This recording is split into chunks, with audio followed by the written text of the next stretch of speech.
This video demonstrates the creative power of genograms to map family patterns in history. We will show you how to create a genogram using the symbols that have been standardized and are used in our books, Genograms Assessment and Intervention, the Genogram Casebook, and the Genogram Journey You Can Go Home Again. We think of a genogram as a one-page story about a family, including the basic legal and biological structure, as well as informal kin over 3 or more generations, and basic demographics about family members, names, ages and other dates, location, health, and relationships. But genograms can easily become so crowded that they become hard to read, and we must always make choices about what to include. Once the graphic becomes too busy to follow, it ceases to be useful. Computers will soon make this easier because we will be able to save information into a database and show only certain information on the graphic at a given moment. But for this video, we will be emphasizing the basic one-page graphic. We want to emphasize also the importance of using the standardized symbols and structure for creating a genogram.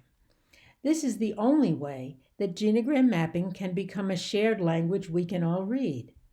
Thus, it is important to use the agreed upon symbols, although anyone doing specific research on their own family or any other research may want to develop a special key to add particular symbols to show patterns they want to emphasize for that group of people. The genogram is a practical visual tool for assessment of family patterns and context, as well as a therapeutic intervention in and of itself. Genograms allow clinicians to quickly conceptualize the individual's context within the growing diversity of family forms and patterns in our society.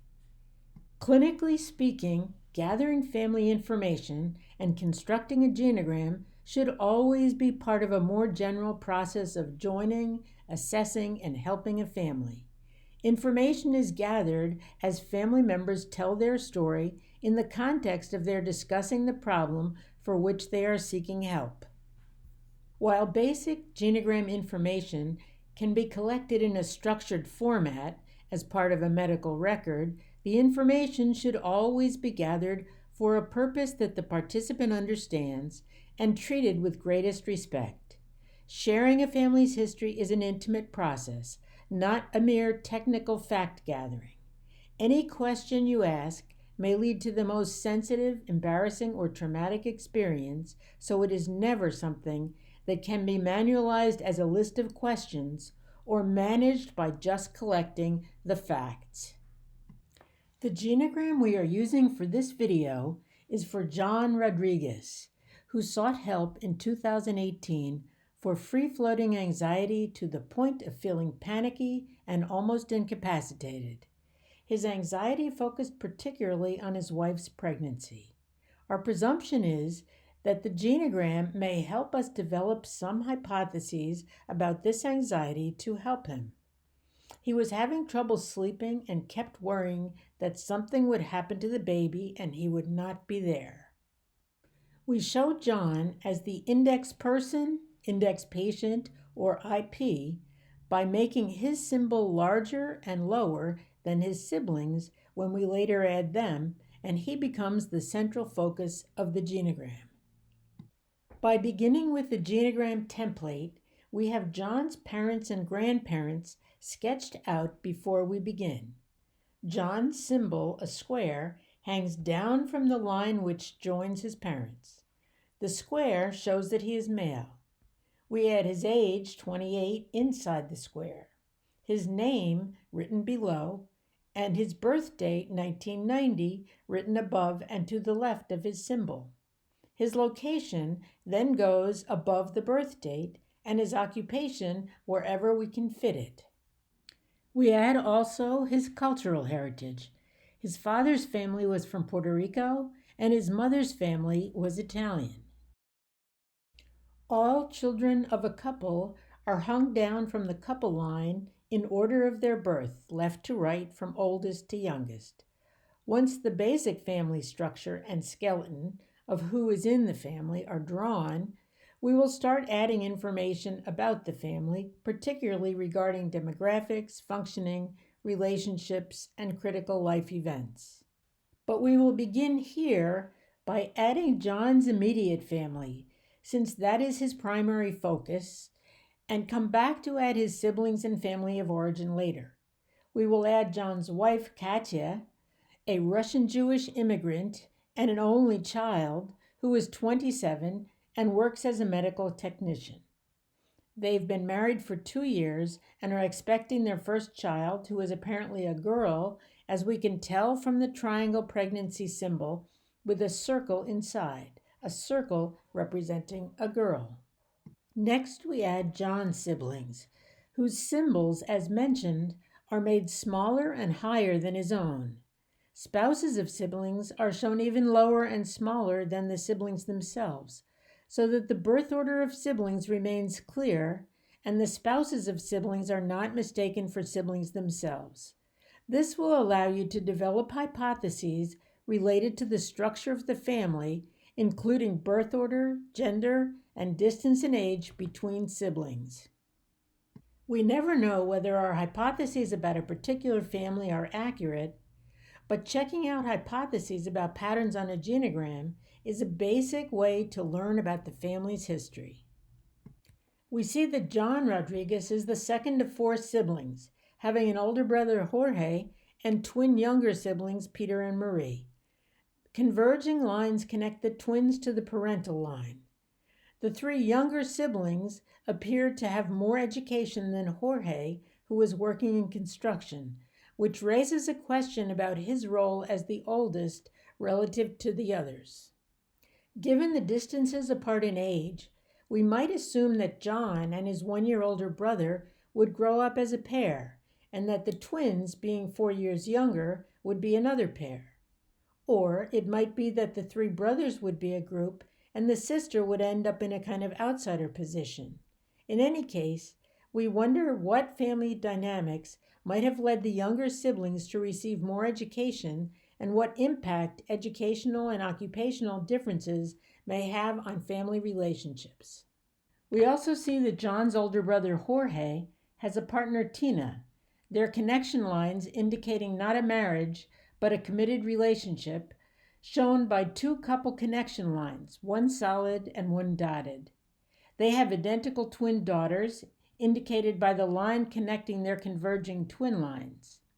They also experienced a miscarriage, indicated by a small line with a dot at the end, and then a stillbirth of a son, shown by the small square with an X, indicating these losses came before the twins' birth. Looking back at John's own family, we can see that his parents also experienced a miscarriage before their first son, Jorge's, birth. We now expand the genogram upwards to show the father's family of origin. For a person who is dead, an X is placed inside the symbol, as you can see for the paternal grandparents, a square for the grandfather, and a circle for the grandmother. Birth and death dates are always placed above the person's symbol and separated by a dash. The person's current age or age at death is indicated inside the symbol. On genograms that go back more than 3 generations, symbols for individuals in the distant past are not usually crossed out, since they are all presumably dead. On such genograms, only untimely or traumatic deaths are usually indicated with an X. The father, Jorge, is placed lower than his siblings to make clear his place on the sibling line, where he grew up as the younger of 2 brothers, an oldest brother having died early. Looking carefully, we can see that John's father was also named Jorge for that oldest brother who died at age 4, the same year the father was born. That gives added meaning to the father's naming his own son with the same name, Jorge. Exploring family patterns of naming and birth order can reveal a great deal about relationships, as we will see. The second son, Nick, is divorced and has 2 children. As we shall see later, he also had an active alcohol problem and a long cutoff from his father, Diego. although it was repaired before the father died. The grandmother's abortion of the final pregnancy in 1961 occurred because she had been so overwhelmed by the death of her oldest child that she felt she could not bear to risk having another child whose loss would break her heart again. We now move to the mother, Carmela's side of the family. Carmela came from an Italian family that had also had a miscarriage and then twins who died at birth. Following these losses, they adopted a daughter, Anna, shown by a dotted and a solid line connecting to her circle symbol.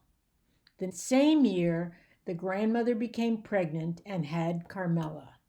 The couple then had another biological son, Matt, who is gay and now lives with his partner in California.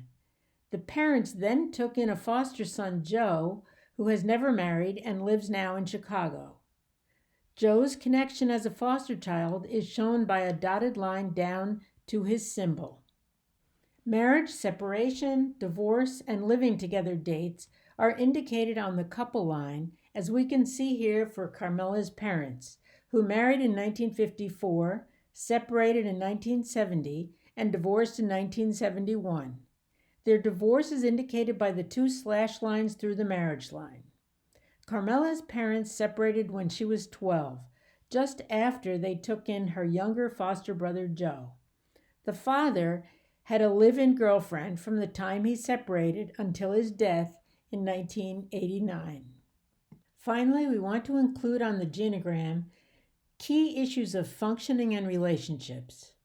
Two important supports for John were his best friends from high school, Tom and Sam, who still live nearby and to whom he is still close. While neither of them is married or a parent yet, he has been able to talk to both of them about his anxiety. Other than his Uncle Nick's alcoholism and his Aunt Anna's depression, family members' health seems generally to be good. John wished he could feel closer to both his mother and his brother Jorge, but was not sure how to improve their relationship. The parents' key connection to their dog Boxer was also apparently a major support for the whole family, as is so often true about pets. We now add lines around the household showing John and his wife, and another line around the parents, the two youngest siblings, Peter and Marie, and the family dog. And then we add the various relationships among family members that John conveyed. Now that we have drawn the basic genogram, we might conclude that it is not surprising that John became anxious shortly before the birth of his first child. We see from the genogram that there was a loss of the first child for the past 3 generations. His father's oldest brother died at 4. His mother's parents lost their first 3 children, a miscarriage, and then the stillbirth of twins. His parents had a miscarriage before the birth of their oldest son, Jorge, and Jorge and his partner experienced the miscarriage and stillbirth before the birth of their twins. Such coincidental stresses are not always the case, but it is surprising how often factors in our history play a role in our current lives and stresses. In this case, other factors may have been operating as well. John's father, Jorge, was named for his older brother who had just died at 4, had just turned 59, just passing the age of 58 that his father, Diego, was when he died. John's mother, Carmela, is just turning 60, also just passing the age her mother was when she died. Could the parents have been passing down their own anxieties about outliving the same-sex parent? Something we know that people generally worry about. Could the parents be passing along the anxiety to their son as he is about to start a new generation of his family? Could there also be a connection between Carmela's conflictual relationship with her older sister Anna since childhood and the conflict of her 2 oldest surviving children, Jorge and John? Jorge was described as athletic and good-looking, while John was short and not too coordinated. Though John has now become successful and his height and lack of skill in athletics no longer play much role in his life. Meanwhile, his brother Jorge is apparently struggling financially, and his relationship with his partner does not seem to be going very well. There are also signs of resilience on the genogram, which we always seek. First is the fact that John sought help for his anxiety, a good sign that he was willing to acknowledge a problem and find a way to deal with it, which is less common for men and perhaps even more so for those of Puerto Rican or Italian heritage. Other positive signs would be the repair in the grandparent generation of Uncle Nick's cutoff from his father before the father died.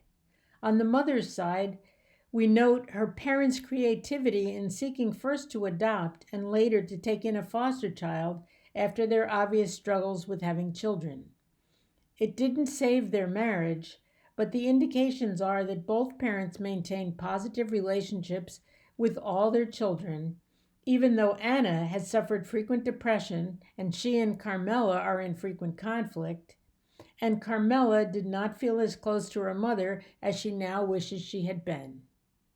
In most cases, we do a genogram like this in the first session and correct and add to it as we learn more about the family. In this case, John felt amazed to see the number of stresses others in his family had experienced and thought that might be a factor in his anxiety. He was opposed to any idea of taking medication for his anxiety and chose to meet again for a second session with his wife, during which we explored their relationships with their families and their anticipation of the new baby. Meanwhile, John had taken the opportunity to reach out to both his mother and his brother Jorge to discuss their experiences of miscarriage and the other losses in the family. After the second session, the door was left open to John for more therapy if he felt he needed it. But he felt he was in a much better position to manage his anxiety and that his family had his back. He said it was also reassuring that he could return to therapy if he needed it.